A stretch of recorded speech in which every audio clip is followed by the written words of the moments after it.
in 2010, 65% of the electorate voted, which is the third lowest turnout ever. Is this simply caused by apathy and people not being interested in politics, or symptomatic of a larger issue? This is a pattern across all of the advanced, rich democracies, okay?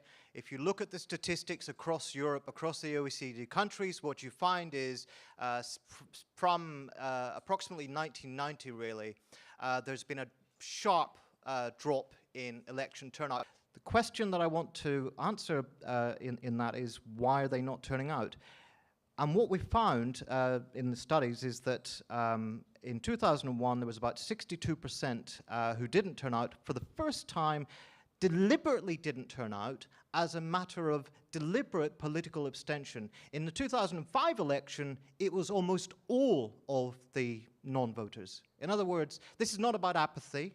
It's not about people who just couldn't be bothered because they're too content with their consumerism, with their booze and fags and daytime television, but because they are not represented by the system. Those are the facts. It certainly is the electoral system which explains why abstentions in the United Kingdom are so much higher. And it's an electoral system which is incredibly undemocratic, because had there been a proportional voting system, Thatcher might not have been Prime Minister of Britain for all those years. I mean, she never actually won a majority of the vote in Britain as a whole.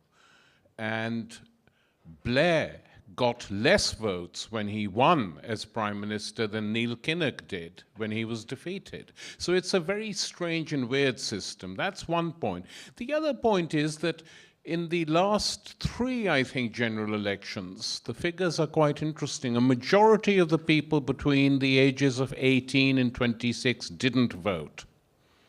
A majority. And one reason for that is that they don't feel motivated by the three mainstream parties, really. I visited Scotland 3 or 4 times, more than that actually, during the referendum and after. And it was very noticeable that virtually the entire country was involved in the debate because the stakes were very high and people felt that if they voted, it would change something. So we just have to understand that when people are motivated, when they believe that some of their interests, but real political, social interests are at stake, they not only vote, they argue. And reducing the age in the Scottish referendum, though not in this election, to 16 meant that there were debates in all the schools in Scotland. I've never seen young people debating like this here for a very long time. So I think when people feel that change can come, they vote. And in England in particular, they haven't felt that for a very long time indeed. Hi, yeah, I'd just like to pick up on Tariq's point that he mentioned briefly, that the majority of 18 to 26-year-olds don't vote. I'm just outside that age bracket now. But yeah, I think it is because of disengagement and the fact that we don't feel represented. Most of the parties that people are talking about, most of the issues and the things that parties are going on about are for basically rich white people. That's mostly, when you're a student, most of the people my age, the sort of class gap is getting wider, and most of us are down on our luck, you know? We're all struggling, fighting for survival, and most of the issues that they're talking about, most of the people that they're trying to get votes for, are people who are just not in our situation. You know, they've been around because obviously you've got the sort of another 50 years of voting after 25 kind of thing. And like you said, we don't get taught politics. I mean, I knew nothing about politics when I was 17, 18. When I was in school, you hardly hear about it at all. I think they started introducing politics A-level, possibly when I was in school. But yeah, it was a tiny minority. You really don't learn about these things. So when you get out of school, you've got no idea about really what they're offering, who's good person to vote for, what are their stance on health, immigration, education, why should you vote for these people? We've really got no idea. I mean, that's my stance and view, and I think that's why we don't vote. And lots of people I know are very, very stand against voting. Lots of people I know my age really don't want to vote because they think that just nothing's going to change. You had the student movement. People were very trying. This is not really. Yeah. So people were trying to save EMA. Students were protesting because they didn't want their tuition fees tripled. They got swept up in Clegmania. They decided the Lib Dems were the way forward. Lib Dems got in office, and what did they do? They tripled tuition fees. EMA was scrapped. And so I feel like it's not just, sometimes even if you do vote for the party you think has your interests at heart, you're not necessarily going to get what you want, which is why I would more support people to go with grassroots campaigning and try to organize on a level. Since then, we've had quite a few student occupations happening where people are demanding free education, which is a beautiful thing to see. This has to be a long-term campaign, but it's nice that people are actually looking at this political system that didn't work for them, but instead of giving up, have decided that instead they're going to take matters into their own hands, they're going to get around, they're going to organize and try to change the system.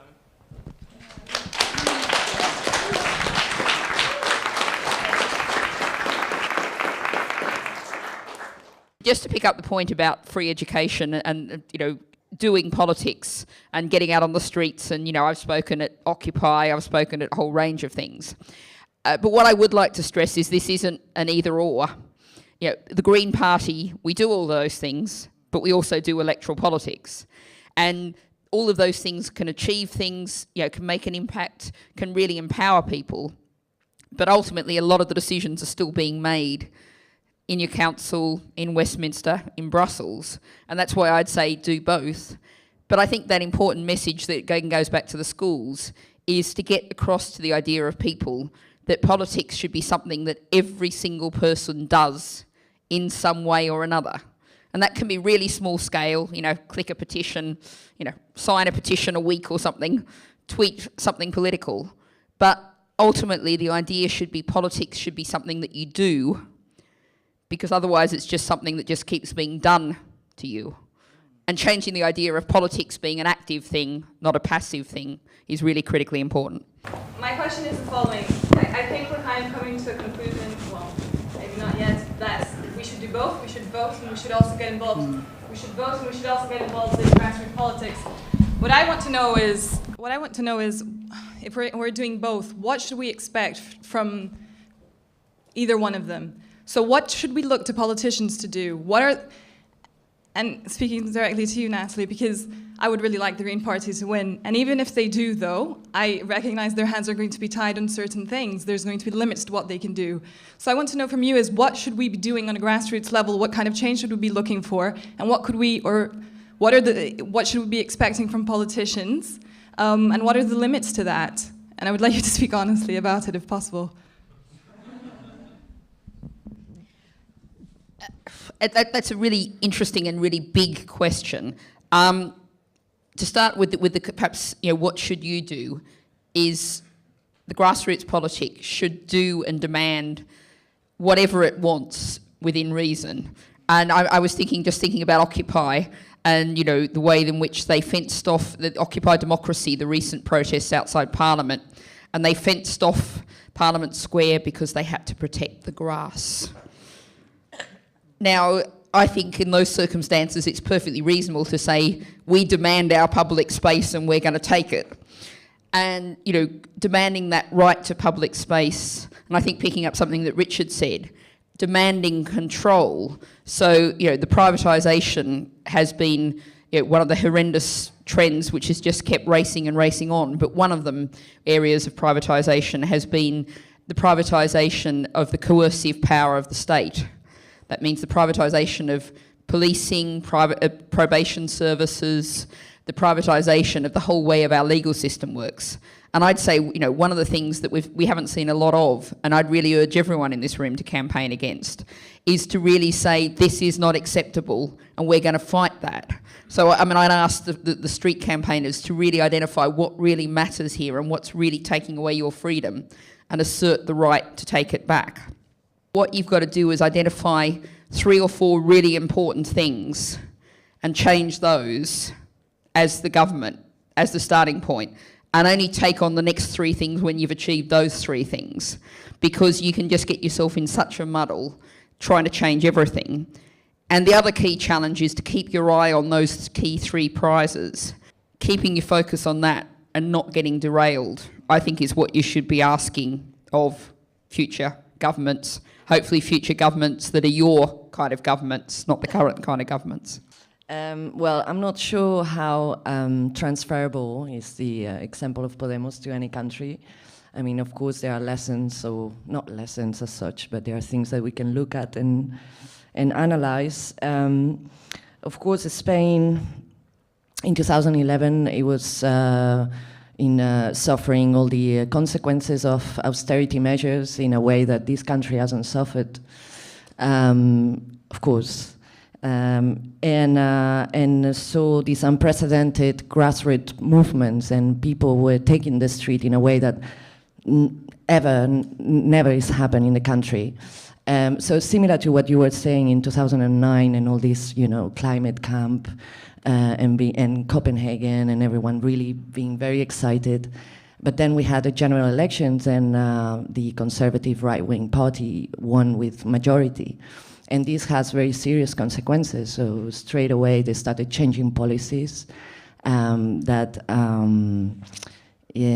they have consequences to citizen liberties, and at the moment it is almost illegal to protest. So you have so there is this issue about grassroots movements and what you were saying, which is they're very important, but if we don't have the necessary representation in politics, then all this can be illegalized directly. So we can completely push down all the power of grassroots movements. So I think for the experience of Spain, what happened to us is that we realized that the way politics is done has to be completely changed. It cannot be left on the hands of a few technocrats and a few specialized, professionalized people, but we need to take responsibility and take the politics back to the people and participate in politics, all of us.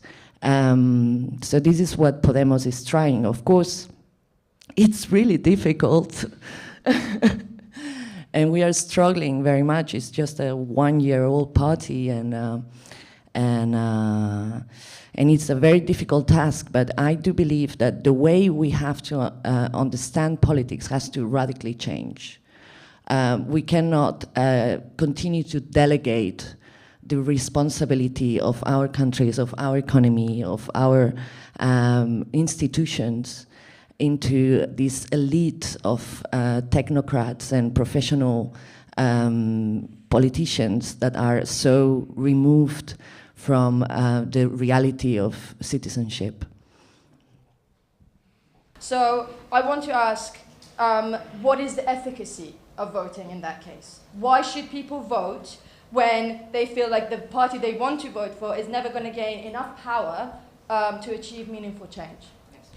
I think you can't totally, I think tactical voting used to be more popular than it is now. And one reason it isn't that popular and people aren't attracted to it, though some will still do it, is because the difference between the 3 political parties where most of the tactical voting takes place, to keep the Tories out. Well, let's just question this for a minute.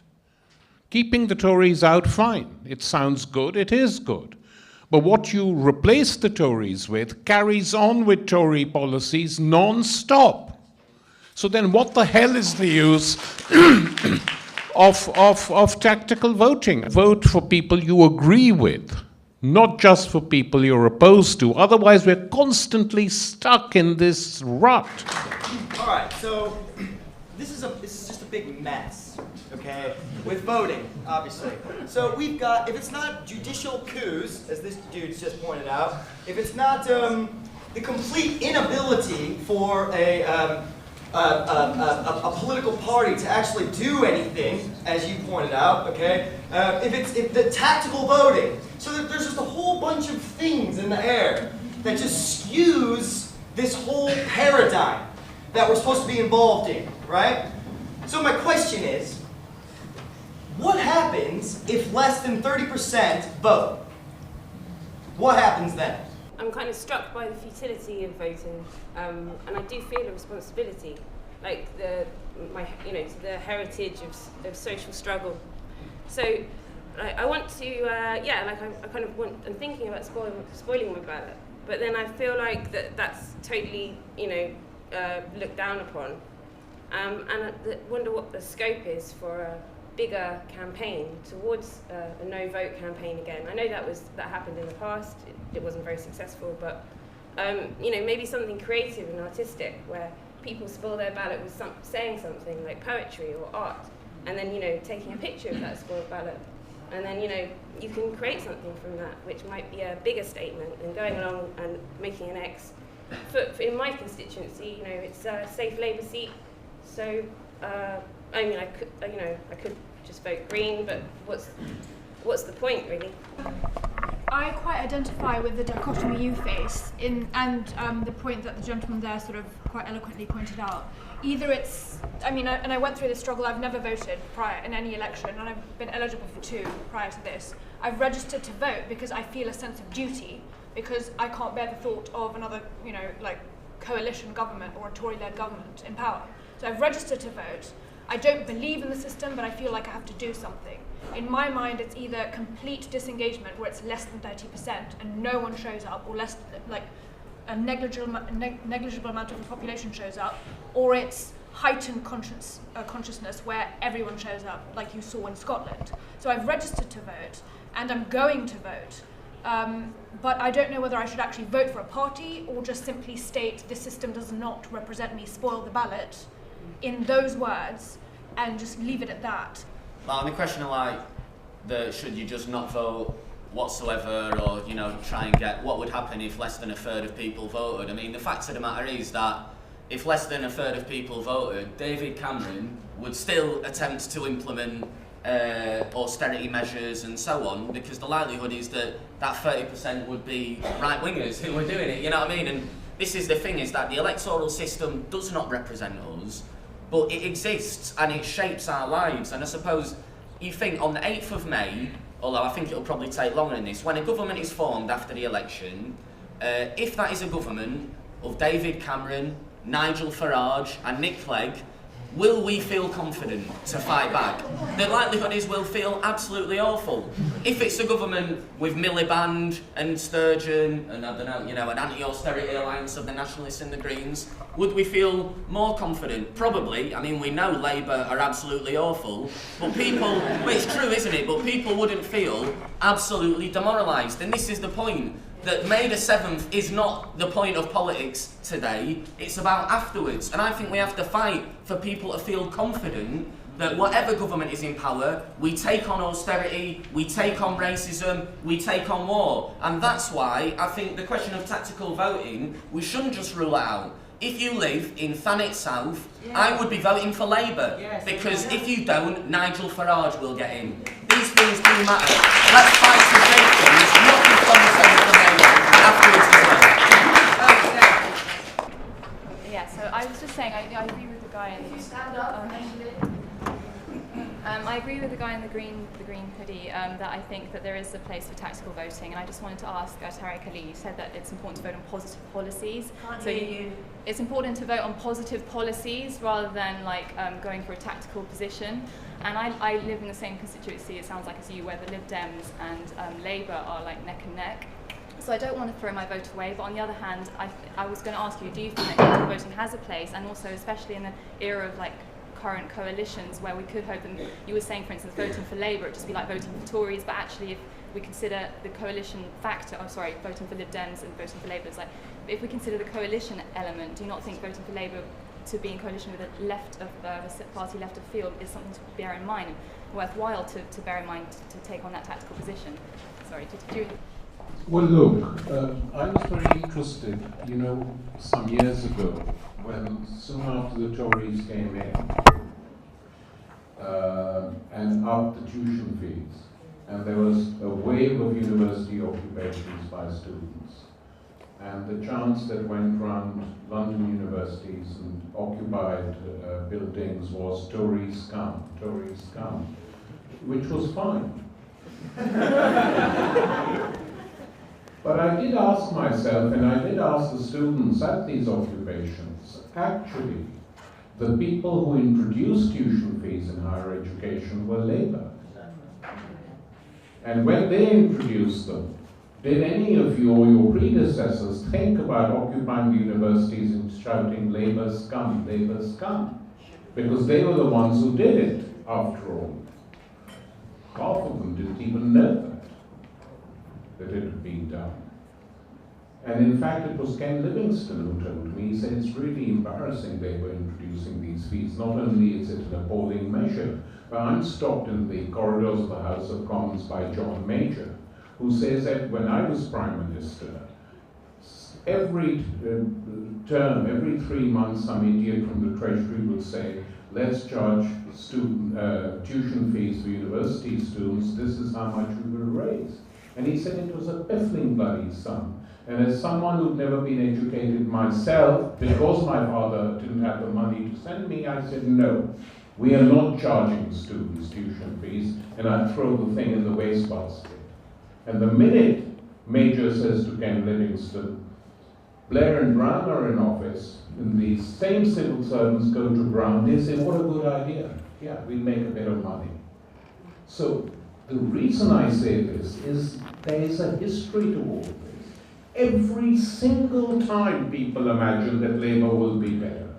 And on one or two things they might well be. But in general, especially since the Blairites took the Labour Party and destroyed social democracy within it, it's been the same business all over again. They will not even commit to challenge austerity.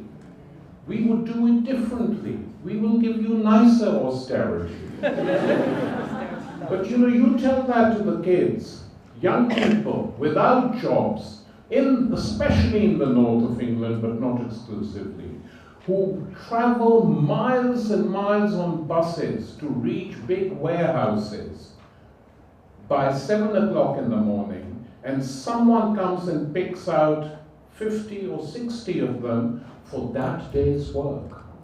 This happens, by the way, in England, and it happens in India, and it happens in Mexico. This is what is going on, and are we challenging that or not? That's the point I'm making. So don't have too many illusions about the extreme centre parties, they back austerity, they attack their own people, they believe in surveillance, they defend spying, and they go and make wars. What the hell do we want them for?